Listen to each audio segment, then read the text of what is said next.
Hey guys, it's Kevin again, and this is going to be a review for 24, Live Another Day, Episode 5. Oh my god, guys, this episode was amazing. I mean, seriously, by far the best episode of the season. Holy shit, that ending is just wow! I can't wait to see where that ending is going to go. I mean, it's just, I was not expecting that. I mean, seriously, I was not expecting that ending, and it was amazing. It was an amazing episode, I loved every minute of it, and, as I said, best episode of the season. So, let's just get this episode, because overall, I really, really enjoyed it. So, Kate is told by the Marine in charge at the embassy, she says she's going to be fired, and she's not impressed. They check in, and they don't want to find the flight key, and Jack refuses to tell the guy where the flight key exactly is. So Kate says she doesn't know where it is and must have been lost in the raid. She walks out while they struggle with Jack. She has Jack's earpiece and she contacts Chloe. So she asked Chloe what she needs to do to get her the data. And you know, I thought this was great. Kate and Chloe, for the first time in the whole show, they met up in this episode for the same reason, to help Jack. That's why they met up in this episode, and I thought that was fantastic that they did that. And I really did love that. That was one of my favorite parts of the entire episode, is seeing Kate and Chloe meet up and actually, you know, want to help Jack and things like that. She asks what she needs to do to get the data. She says she'll get to a computer and call her. And Ritter asks Kate what happened. She says she managed to get them to not to kill Jack. She convinced that Jack is right about Margot al-Hazari. And Kate says they have to find proof that Tanner's drone was hijacked, because it was hijacked, and they just have to find proof that it was. So Ritter's very upset that she took the key, and Kate says they have to stop the attacks or things will get even crazier, which is true. Things are going to get crazier, because she knows that, you know, they have to stop these attacks, or else these, you know, she knows that Margot's a crazy lady, Margot, crazy lady, is just like an understatement in this episode. We'll get to that, but she puts the flight key into the laptop. Chloe starts the upload. She says they have 2 minutes to get the data. Chloe says they aren't sure how long it will take to prove that it was hijacked. Kate says to get the proof, and she'll do the rest. And then Adrian and Chloe, they look at the flight key data. She tells him to look harder because he sent Jack back to jail. He sees something and tells her to stop. He points out the override code that has been split into segments, put into the transposer signal. He isolates them and shows her the override codes. And Chloe says they have the proof that Tanner's drone was hijacked. So she sends the code to Kate's phone, and Kate calls Jordan at CIA and asks for Navarro. So when Navarro comes over, he sends Kate. Kate sends him the screen and grabs from the screen grabs from the flight key, and she asks Jordan what he sees, and he says it's an override code. Kate says this is proof that Margot al-Hazari used Tanner's drone to kill as a test. So obviously, as I said, you know, things are just gonna get more intense, and in this episode, it was probably most intense yet, and that's why I love this show so much, because the show is just so fucking intense, and I think it's fantastic with this show. And I personally just love how intense this show can get. It's so good. So Healer gets a call that Jack is safe and the embassy is secure. So Navarro calls and Mark tries to intercept the call, but Navarro pushes for the president and he's put on speaker. Navarro says Kate found the evidence that corroborates what Jack was saying, and he tells Kate to explain. She does, and says that Margot has a device that can override the drone, and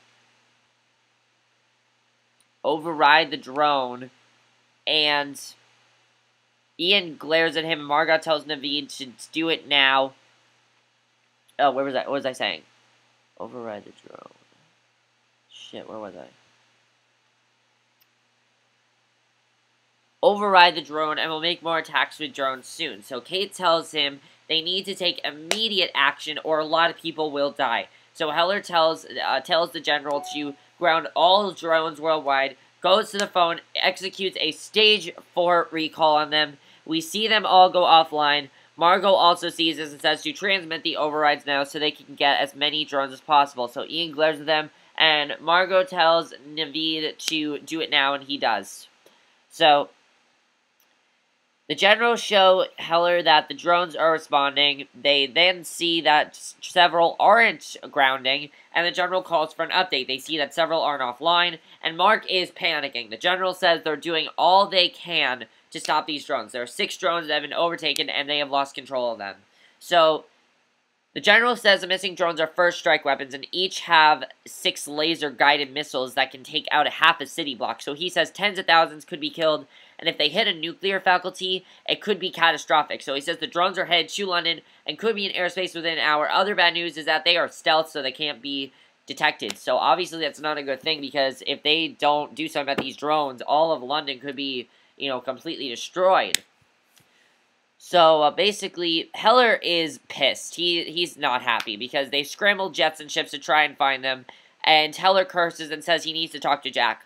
Mark says he already has him on the way, he should be there momentarily, and Mark says he feels responsible, but Heller tells him not to be. He says they have to warn the British, and Audrey says she'll call the PM. So Mark follows her out, and she says she was right. He says he wasn't arguing the facts and lets his personal feelings about Jack cloud his judgment, and he let her father down. So Audrey says she knows he's still trying to protect her, but he also can't blame himself for this. She tells him her dad needs him now more than ever, and says she's got to go, and she walks away. So Kate and Ritter arrive back at the CIA, and Navarro is giving a briefing on Margot and her kids. So he tells them that she's likely in the country, and to use all assets to try and find her. Kate comes in, and Navarro drags her off for a chat. She asks what's going on. Navarro says that she can't work this. She says that Captain Cordero from the embassy filed an official complaint. He says he argued on her behalf, but says it's already gone too high. He says she needs to go file an after-action report and then go. Navarro says she's trying to make up for what her husband did against the U.S. and should feel good about what she's accomplished today. So Jordan calls Navarro out and says he found a posting on jihadist websites from Margot. And we see Margot, she's discussing a drone strike that targeted her husband, a legitimate activist that had been dubbed a terrorist by the U.S. government. She says the strike killed 23 people, including 6 children. She blames Heller for the tragedy. She says Heller has 3 hours to surrender himself to her, or thousands in London will die in his stead. Heller watched this as well, tells people to get him all the info they have on the drone attack that killed her husband. So that's a pretty big thing, because she blamed Heller for it. Obviously, he had nothing to do with it, so Open Cell watches Margot's announcement, and Adrian says they need to go.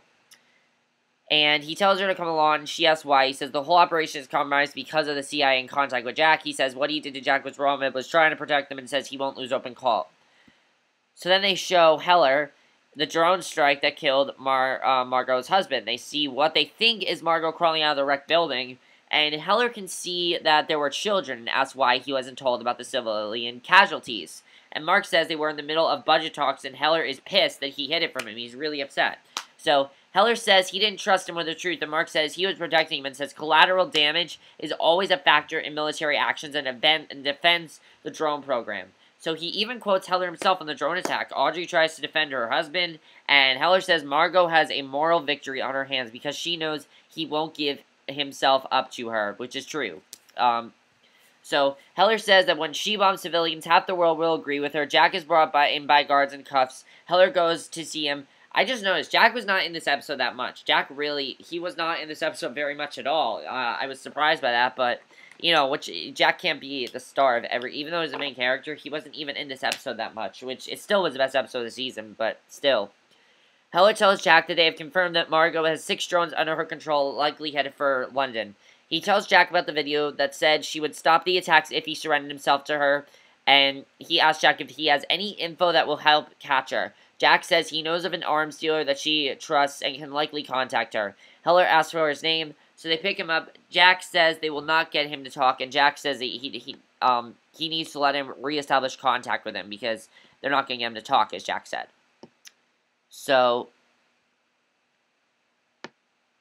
basically, Heller asks if he wants back in the field, and he says it's a big ask under the circumstance. He says the Russians still want his head. Jack gives his word that he will surrender as soon as the threat is neutralized, and it's just really, really intense here, as I said. He's worried about the Russians. He tells Heller his way or the highway, and Heller asks if he's learned anything in exile, and Jack says he hopes he lets him help in time. Heller is told that the PM is on the way, and he steps out after telling Jack to think about it. So Jordan's found the IP address that Naveed planted, but isn't sure if he's that good or lucky. He pulls it up and tells Navarro that it's a huge estate. Navarro takes leave, which surprises Ritter. He and the team leave, and the Secret Service guy says that it's okay, and he comes in alone. He stands in shock. He tells her that she shouldn't be there, and she says that she just wanted to tell him that they have a lead on Margot's location.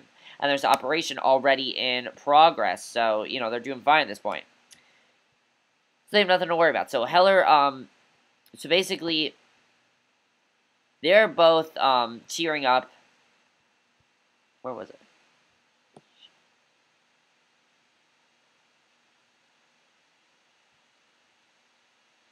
They're both tearing up because he says he knows that she's married and asks if she's happy and her husband is good to her.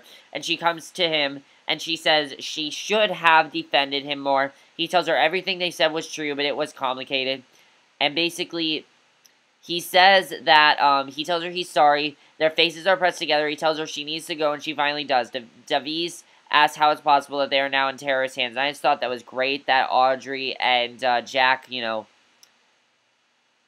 they met up again. I thought that was really, really great. You know, Audrey and Jack are back. They met up, so I thought that was really good.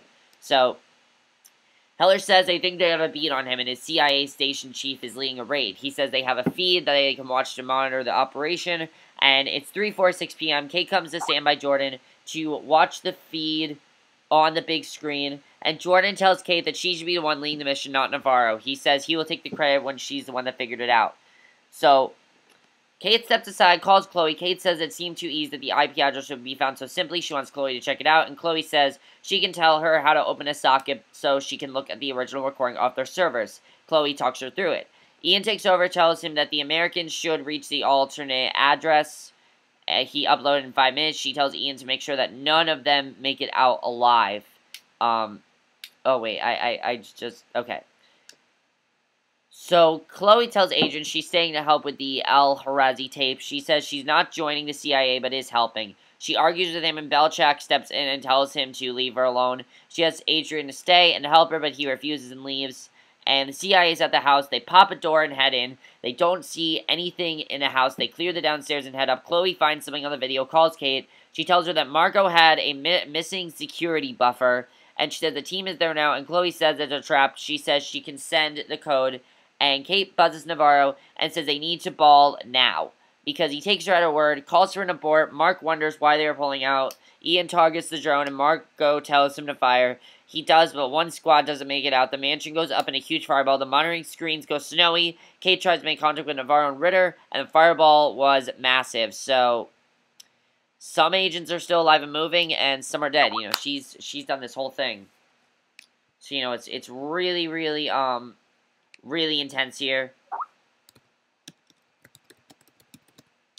You know, it's really intense here, and I really, really do enjoy, you know, that plot. Let's get to, the best part of this episode, in my opinion. The best part of this episode was Simone and Naveed and, Margot. I love their stuff in this episode. So Simone is getting medical attention for her severed finger, because as you know, Margot cut it off in the last episode. She's shivering in pain. Her mom comes to sit beside her and rubs her shoulder. So she tells Simone she knows she's in pain and confused, but she can't blame herself.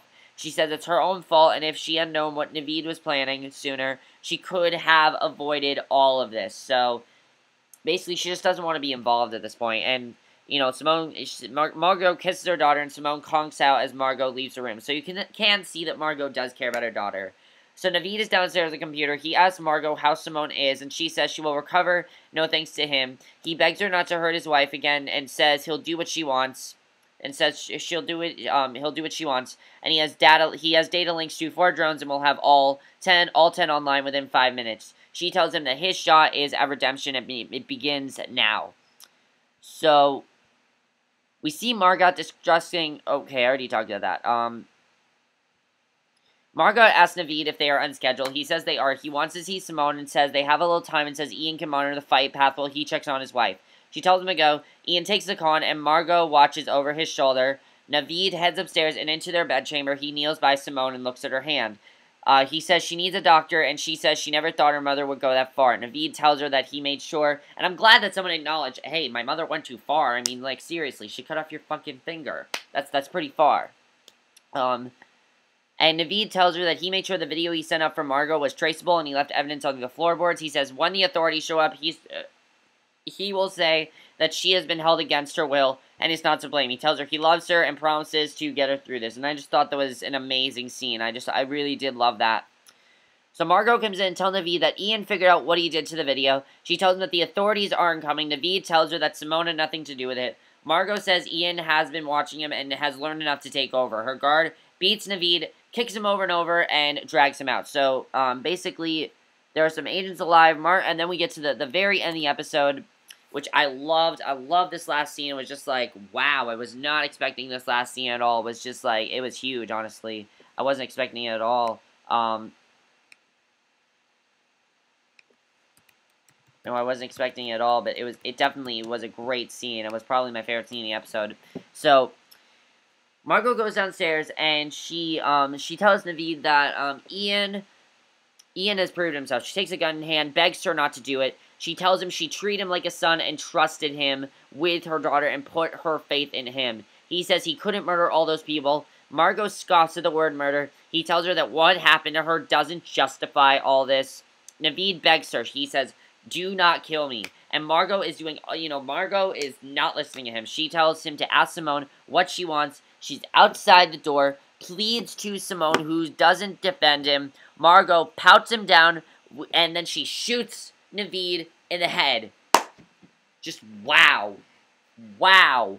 I was so surprised that happened. I was really, really surprised, because honestly, now that she doesn't have Naveed, now she has to try to get Simone to help her. And as we know, Simone wants nothing to do with this. She said in this episode, I don't want to be involved. She literally said that. She said, I don't want to be involved with this. I just want to live with my husband. I'm just here to support Naveed, and that's all I care about. And clearly, it's just going to be really interesting to see what happens in the next episode. And I gotta say, this was definitely the best episode of the season because of that scene. It was an amazing scene. I loved it. Also, what's going to happen with, Kate and all of them? The fireball was massive, so what was destroyed? What's going to happen there? A bunch of the agents are dead now, so I don't know what's going to have to happen there, but there was a huge attack, so we'll have to see the aftermath of that attack. Also, do you like that Chloe and Kate are working together? I really enjoyed that. I thought that was great. Also, Jack and Audrey are back together, which I'm glad about.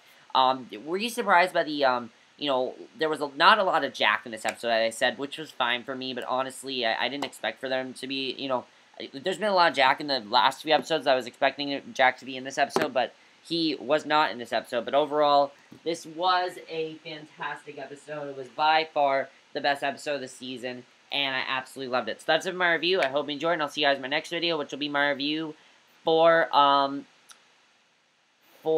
tonight's episode. It's either going to be Fargo or Awkward. I don't know which one first. Probably Awkward first, but because I'm going to watch Awkward live tonight, so I will see you guys for that. Okay, bye.